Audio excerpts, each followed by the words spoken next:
Hey everybody, welcome to Reading the Bible to Cats.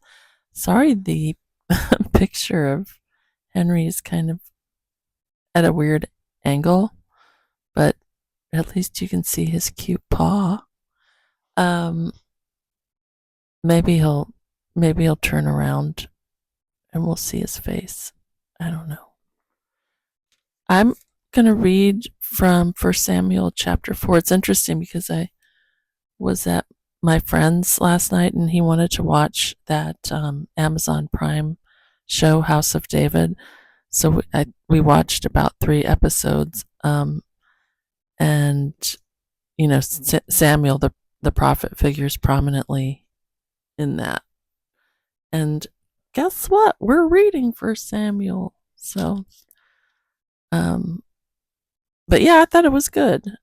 It's interesting. Okay, well let's just pounce on it.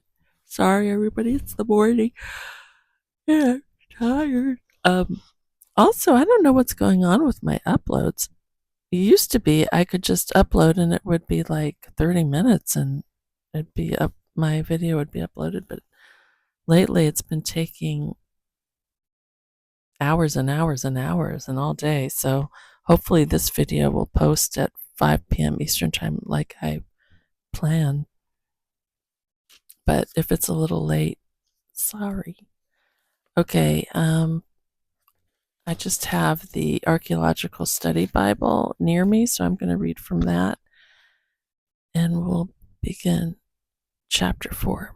Now the Israelites went out to fight against the Philistines. The Israelites camped at Ebenezer, and the Philistines at Aphek. The Philistines deployed their forces to meet Israel, and as the battle spread, Israel was defeated by the Philistines, who killed about 4,000 of them on the battlefield. When the soldiers returned to camp, the elders of Israel asked, "Why did the Lord bring defeat upon us today before the Philistines? Let us bring the ark of the Lord's covenant from Shiloh, so that it may go with us and save us from the hand of our enemies." So the people sent men to Shiloh, and they brought back the ark of the covenant of the Lord Almighty, who is enthroned between the cherubim. And Eli's 2 sons, Hophni and Phinehas, were there with the ark of the covenant of God. When the ark of the Lord's covenant came into camp, all Israel raised such a great shout, that the ground shook. Hearing the uproar, the Philistines asked, "What's all this shouting in the Hebrew camp?" When they learned that the ark of the Lord had come into the camp, the Philistines were afraid. "A god has come into the camp," they said. "We're in trouble. Nothing like this has happened before. Woe to us! Who will deliver us from the hand of these mighty gods? They are the gods who struck the Egyptians with all kinds of plagues in the desert. Be strong, Philistines, be men, or you will be subject to the Hebrews as they have been to you. Be men and fight." So the Philistines fought, and the Israelites were defeated, and every man fled to his tent. The slaughter was very great. Israel lost 30,000 foot soldiers. The ark of God was captured, and Eli's 2 sons, Hophni and Phinehas, died. That same day, a Benjamite ran from the battle line and went to Shiloh, his clothes torn and dust on his head. When he arrived, there was Eli sitting on his chair by the side of the road, watching because his heart feared for the ark of God. When the man entered the town and told what had happened, the whole town sent up a cry. Eli heard the outcry and asked, "What is the meaning of this uproar?" The man hurried over to Eli, who was 98 years old and whose eyes were set so that he could not see. He told Eli, "I have just come from the battle line. I fled from it this very day." Eli asked, "What happened, my son?" The man who brought the news replied, "Israel fled before the Philistines, and the army has suffered heavy losses. Also, Your 2 sons, Hophni and Phinehas, are dead, and the ark of God has been captured." When he mentioned the ark of God, Eli fell backward off his chair by the side of the gate. His neck was broken, and he died, for he was an old man and heavy. He had led Israel for 40 years. His daughter-in-law, the wife of Phinehas, was pregnant and near the time of delivery. When she heard the news that the ark of God had been captured and that her father-in-law and her husband were dead, she went into labor and gave birth, but was overcome by her labor pains. As she was dying, the women attending her said, "Don't despair, you have given birth to a son." But she did not respond or pay any attention. She named the boy Ichabod, saying, "The glory has departed from Israel." Because of the capture of the ark of God and the deaths of her father-in-law and her husband, she said, "The glory has departed from Israel, for the ark of God has been captured." Okay, everyone, that's the end of Samuel chapter 4. And that's sad. That's a sad the Philistines were winning. Let's see if there's any interesting study notes. I'm looking if there are any interesting. Okay, that's chapter 5 now. That's the study note for the next chapter. I'm looking. No, I don't think there are any. But I wonder why the Philistines were winning. I guess the Israelites maybe were doing something that God wasn't happy with at that time, but I can't remember what it was. What? Well, here, where's my other phone? I can Google it. Why did the... Hold on, let me grab my phone. Okay, let's see why the Philistines were winning in Samuel chapter 4.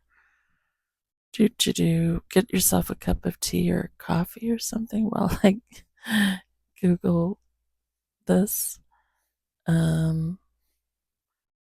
Okay. Why were the Philistines...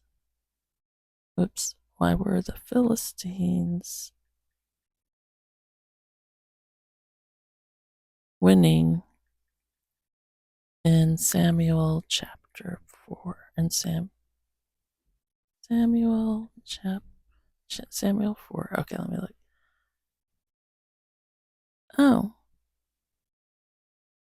Well, here's an AI overview. Let's see what our friend artificial intelligence has to say about it. It says in 1 Samuel 4, the Philistines won against the Israelites because the Israelites, despite bringing the Ark of the Covenant to the battlefield, placed their faith in a symbol rather than in God, and God was not with them, leading to their defeat and the capture of the Ark. Yeah, I thought that I figured that it was something like that. Here's a more detailed explanation. The Israelites, after a battle with the Philistines, lost 4,000 men and were defeated. Well, I think they lost more than that in chapter 4. The elders of Israel, in their distress, decided to bring the Ark of the Covenant from Shiloh to the battlefield, believing its presence would guarantee victory. The Philistines, upon hearing of the Ark's arrival, were initially terrified, but their fear did not deter them from fighting. The Israelites, however, seemed to rely on the Ark as a talisman rather than God's power. Despite the Ark's presence, the Israelites were defeated, suffering a heavy loss of 30,000 foot soldiers, and the Ark was captured by the Philistines. The Israelites' defeat and the capture of the ark were a consequence of their misplaced trust and idolatry, as they sought victory through a symbol rather than through God's favor. Consequences. The news of the defeat and the capture of the ark led to the death of Eli the priest and the premature death of his daughter-in-law, who named her son Ichabod, meaning "where is the glory?", symbolizing the departure of God's glory from Israel. Yeah, okay, that's the AI overview. And that makes sense. Well, here's a little commentary. Maybe I'll read from this, written by Rob Dingman, Dingman. And I don't know what this is, CCTW, I don't know.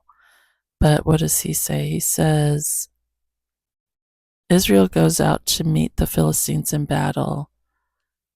We've seen so far that the worship of God is at a real low point in Israel. This is the first indication in 1 Samuel of how Israel is doing as a nation. Israel is fighting to free themselves from the Philistines. You can see in verse 9 that Israel is enslaved to the Philistines. The Philistines dominate Israel politically, economically, and emotionally. They hate Israel and they like being dominant over Israel. The only way out that Israel sees is to fight for freedom, throw off the yoke of oppression, establish their autonomy, and determine their own destiny. But this fails terribly. The Philistines are stronger than Israel. They fight better. Israel loses 4,000 men. There's no freedom today. There's mourning and defeat, orphans and widows. People are ruined. The situation has gotten worse, not better. And then he goes on. He talks about how they try to figure it out, and then he says they have an inspiration. We need the presence of God. Let's get the Ark of the Covenant out on the battlefield, then it may deliver us from our adversaries. What a great idea. That has to work. And it seems as if it will work. When the ark comes into the camp, everyone shouts till the earth shakes. And it goes on, but basically they think that's what's going to happen. Let's see what else he says.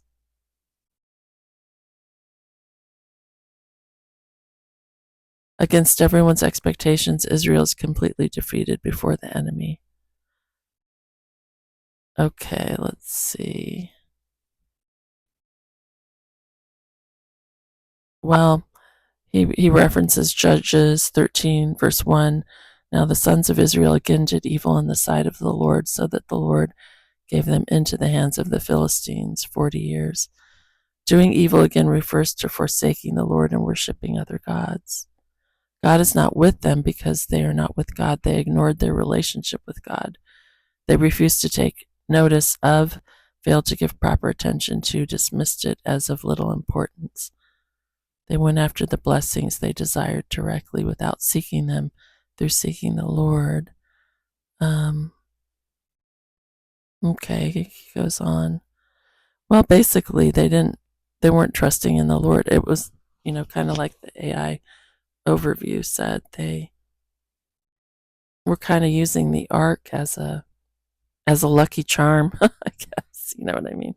Uh-oh, somebody's walking onto this. Okay, Guster's not going